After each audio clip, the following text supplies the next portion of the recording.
Cari amici, buongiorno. Ecco, siamo alla 10ª puntata della pagina Facebook di Kuntum Kuntu, una pagina creata appositamente per inserire alcuni video di alcune storie, tradizioni, anche leggende legate al nostro territorio, al nostro paese di Ciminna. Oggi siamo alla vigilia della festa del Santissimo Crocifisso, con i primi vespri di oggi sabato, e inizia la solenne festa del Santissimo Crocifisso. Una festa molto sentita a Ciminna è legata a una devozione speciale al Santissimo Crocifisso, u Patri di Grazie, il crocifisso cosiddetto di San Giovanni.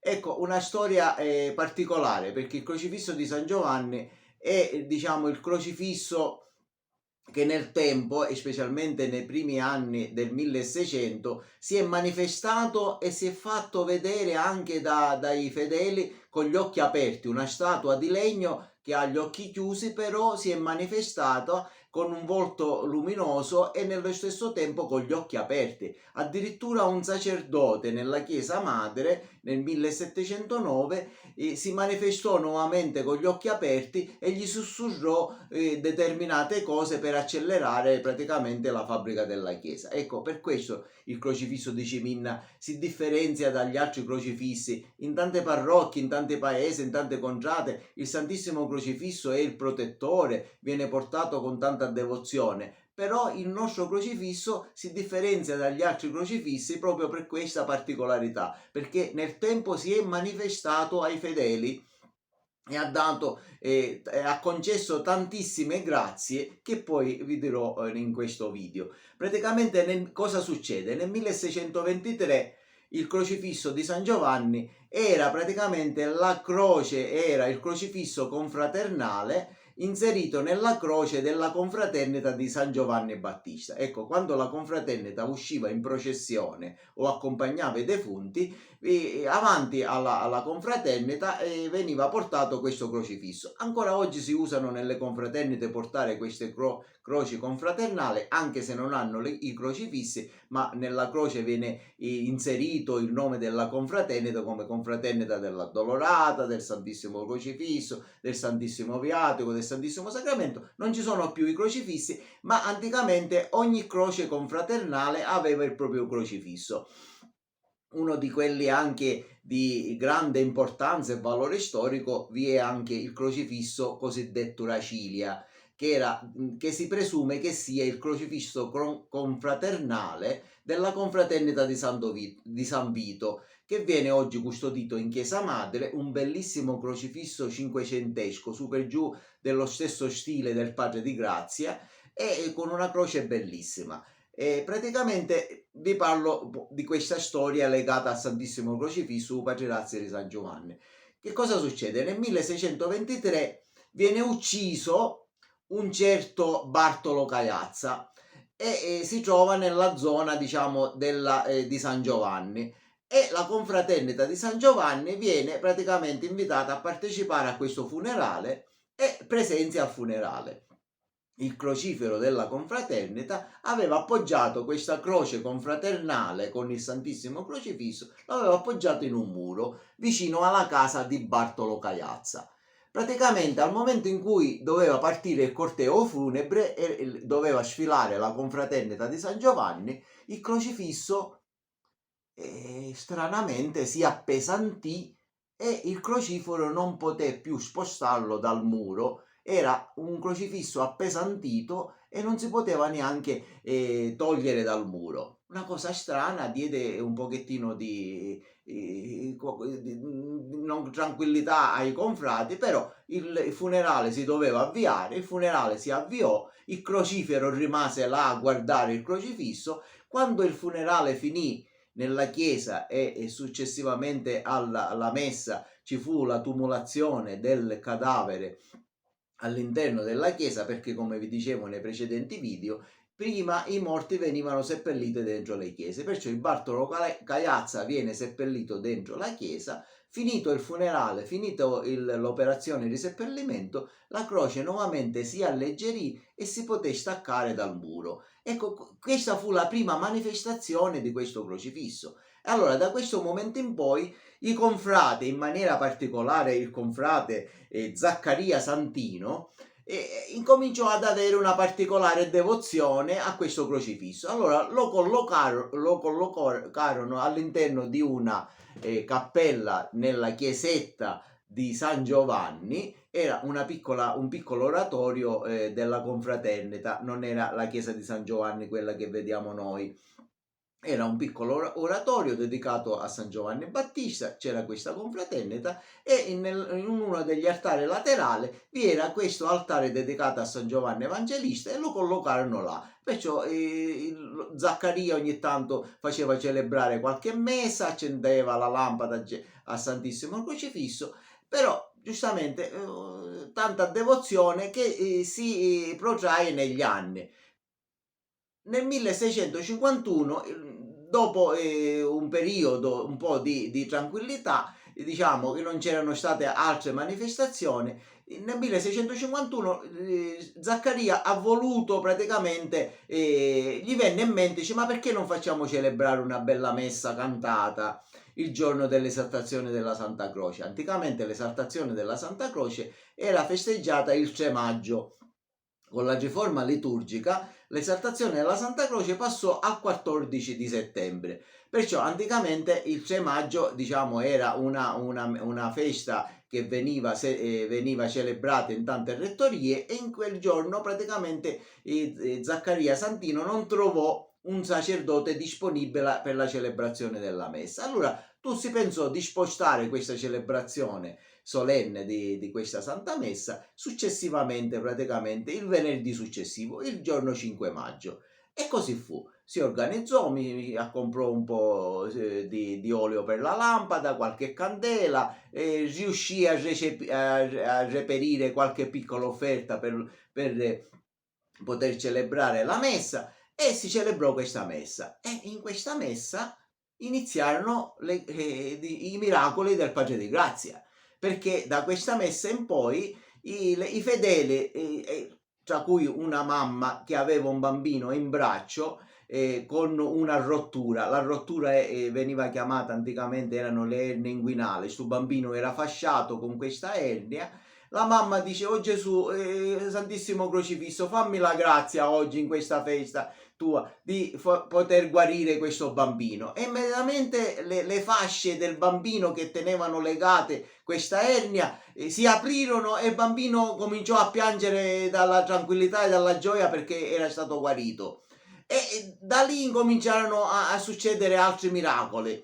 Ed ecco che nella popolazione si sparge la voce, il crocifisso di San Giovanni fa miracoli, la chiesa si incominciava a riempire di fedeli, l'indomani vengono celebrate messe e durante queste celebrazioni di messe ci sono altri miracoli, persone che avevano, per esempio, un certo Giuseppe da Comando che era cieco dalla nascita, era nato cieco, allora si raccomanda al Santissimo Crocifisso, dice fammi la grazia di poter avere la vista, anche se lui diciamo un pochettino cieco dalla nascita, però ci sperava e ci pregava e si raccomandò al Santissimo Crocifisso. Partì da casa accompagnato col bastone da altre persone, arrivando davanti alla porta della chiesa, appena entrò nella chiesa la prima cosa che vide, un cieco nato, immediatamente vide subito un po' di luce che era la lampada accesa al Santissimo Crocifisso. Poi passando più avanti, ecco che vede l'immagine, la chiesa, e ci fu un entusiasmo particolare perché riacquistò la vista. Gli storpi, c'era uno storpio che andava in campagna a Mischino a cogliere un po' di verdura per poter campare,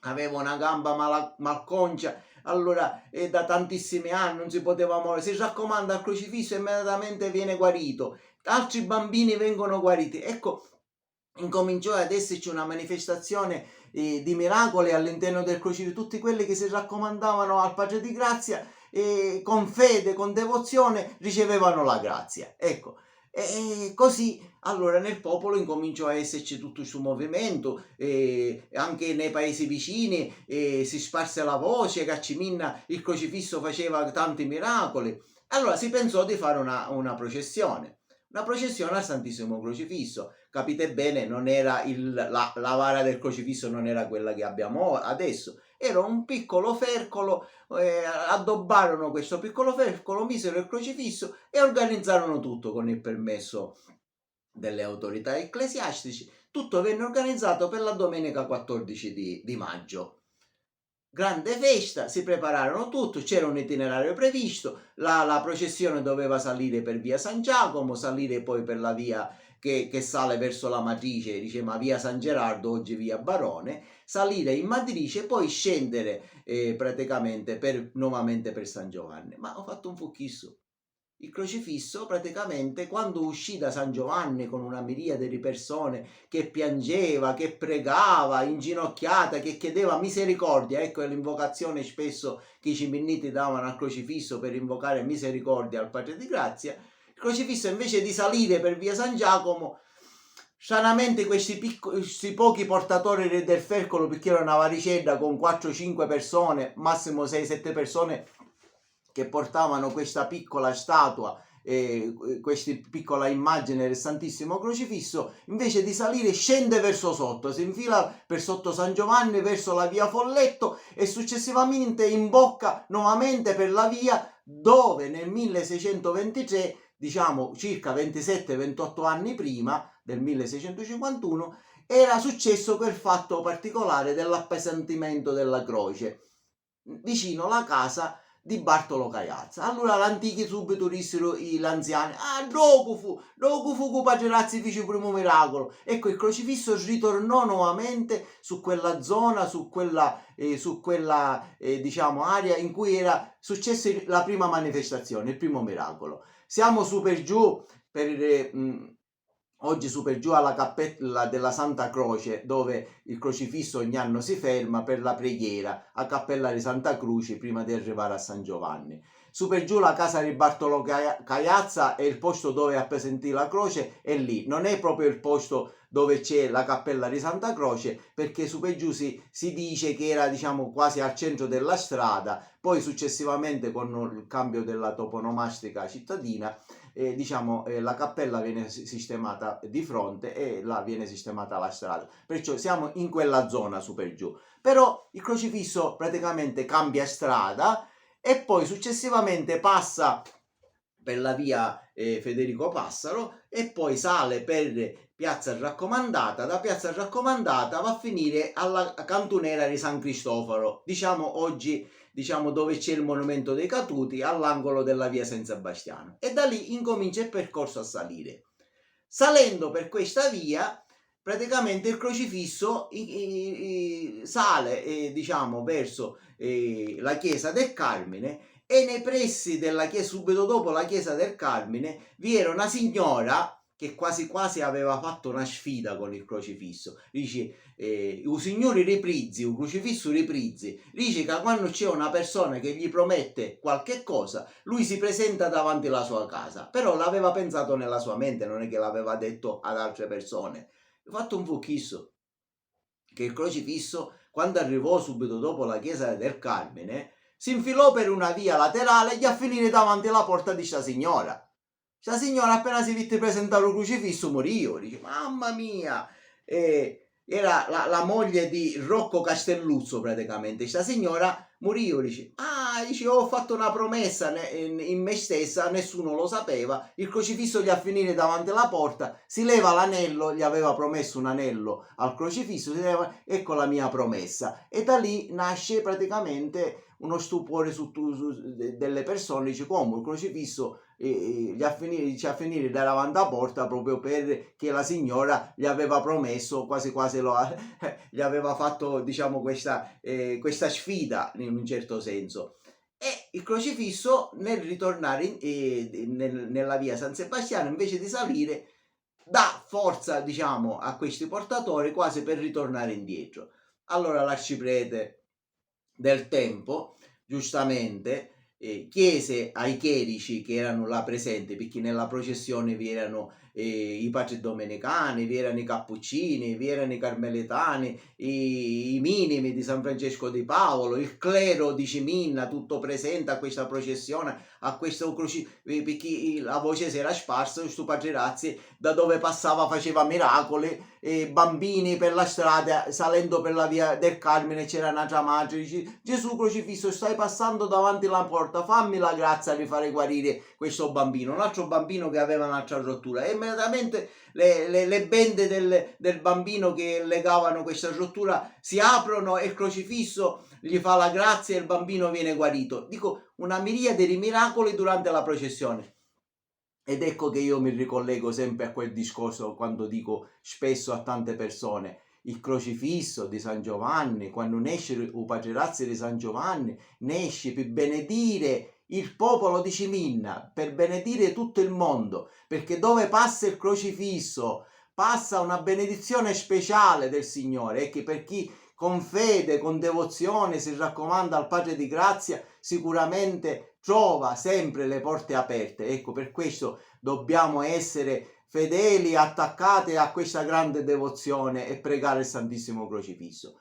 Perciò il crocifisso ritorna nuovamente indietro. Allora l'arciprete chiede ai sacerdoti di caricarsi di questo piccolo peso, di questa vara. Allora mette da parte i laici, fa levare la cotta ai sacerdoti e li fa rimanere in iglisi, cioè nell'abito nero, per rispetto, anche per ritornare, diciamo, un pochettino a una situazione di obbedienza, di povertà e così via, e si mettono praticamente sopra le spalle il crocifisso e salgono con questa processione penitenziale verso la Chiesa Madre. La processione arriva in Chiesa Madre. Quando arriva in Chiesa Madre viene collocato vicino all'altare maggiore, e là succede pure qualche cosa di strano, di particolare. Alcune persone, il demonio si impossessa di alcune persone. Allora l'arciprete subito capisce, furbamente, un arciprete molto intelligente, capisce che il demonio si era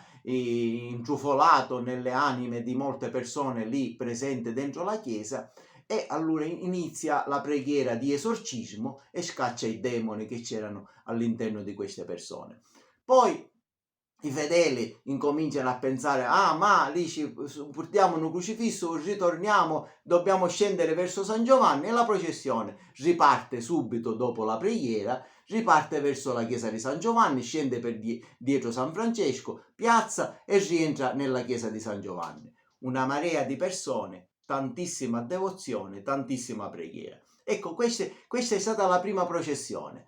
Ma anche il crocifisso viene chiamato Signoruzzo Acqualoro. Perché il Signoruzzo Acqualoro? Perché spesso Gesù crocifisso viene invocato anche per la pioggia, e infatti era un periodo di siccità, non aveva piovuto per tanto tempo, e c'era la preoccupazione che i campi soffrivano la sete, e non c'era, diciamo, si rischiava di perdere il raccolto. Ed ecco che incomincia una pioggerellina fina fina prima di uscire il crocifisso, poi smette, e poi tutta una giornata di pioggia successiva che rinfrescò le campagne, diede diciamo possibilità di riprodurre nuovamente la vegetazione e ad avere un raccolto abbondante. Ecco, questa è la grande devozione al Santissimo Crocifisso di Ciminna. Ecco, ancora oggi il crocifisso si manifesta. Vi dicevo che durante la manifestazione che c'è stata a San Giovanni il 5 maggio, molti fedeli, tra cui il Santino Zaccaria e anche il ragazzo che curava diciamo la cappella, e altri notabili sacerdoti, hanno visto il crocifisso, l'immagine del crocifisso con gli occhi aperti. Ecco, si è manifestato con gli occhi aperti. E un'altra cosa particolare è stata quando nell'ottobre del 1709, dentro la chiesa madre, il sacerdote Don Benedetto Liccio, che era cappellano notturno, vi dicevo nel precedente video che i cappellani notturni della chiesa madre rimanevano là a tipo una guardia medica spirituale, che se c'era di bisogno venivano chiamate e il sacerdote rimaneva lì per tutta la notte a servizio della cittadinanza per le necessità spirituali. Praticamente se c'era bisogno di un viatico, di un assistente o un moribondo e così via. Praticamente il sacerdote verso le 3 di notte era dentro, diciamo, la vecchia canonica, apre la chiesa e va a pregare davanti al Santissimo Crocifisso. Non appena si mette in preghiera davanti al Santissimo Crocifisso, il crocifisso praticamente si ci manifesta nuovamente con gli occhi aperti, con un volto radioso e gli occhi aperti, e gli sussurra nelle orecchie: vai a dire ai rettori della chiesa che facciano presto a costruirmi la chiesa, perché io voglio la mia chiesa subito pronta, voglio andare nella mia chiesa di San Giovanni. Perché che cosa era successo? Dal 1651 in poi questa grande devozione al crocifisso che cosa aveva portato? Aveva portato che i cimenniti giustamente dicono: c'era questa piccola chiesetta della confraternita di San Giovanni, demoliamo tutto, ricostruiamo una bellissima chiesa e la dedichiamo al Santissimo Crocifisso, come poi in effetti fu fatto il progetto di Paolo Amato e fu costruita questa bellissima chiesa. Però dal 1651 in poi fino al 1709 la fabbrica si era un po' fermata, vuoi per problemi economici, vuoi perché si affievolisce un pochettino la devozione e così via. Però il crocifisso dà il messaggio a padre Liccio: di ai rettori di accelerare, io voglio andare nella mia chiesa. Ed ecco che il padre Liccio si reca dai rettori l'indomani mattina, dà il messaggio e da lì riparte nuovamente la fabbrica della chiesa e viene completata la chiesa. Però padre Liccio giustamente da questo spavento non si riprende e il 29 di ottobre, qualche giorno dopo questa grande manifestazione, Mischino il cuore non gli ha retto e morì di spavento praticamente. Ecco, vi ho parlato proprio, ho fatto un sunto proprio della storia del Pace di Grazie, che si è manifestato dal 1623 nel 1651 e continua a manifestarsi giornalmente ai cimenniti con grazie, non solo grazie materiale, ma principalmente con grazie spirituali. Ecco, è stato un piccolo video con dei piccoli racconti. Spero successivamente anche nell'ottava del crocifisso fare qualche altro video dedicato al Padre di Grazia. Se il conto vi è piaciuto, vi prego di mettere un mi piace e vi invito alla prossima settimana per il prossimo video.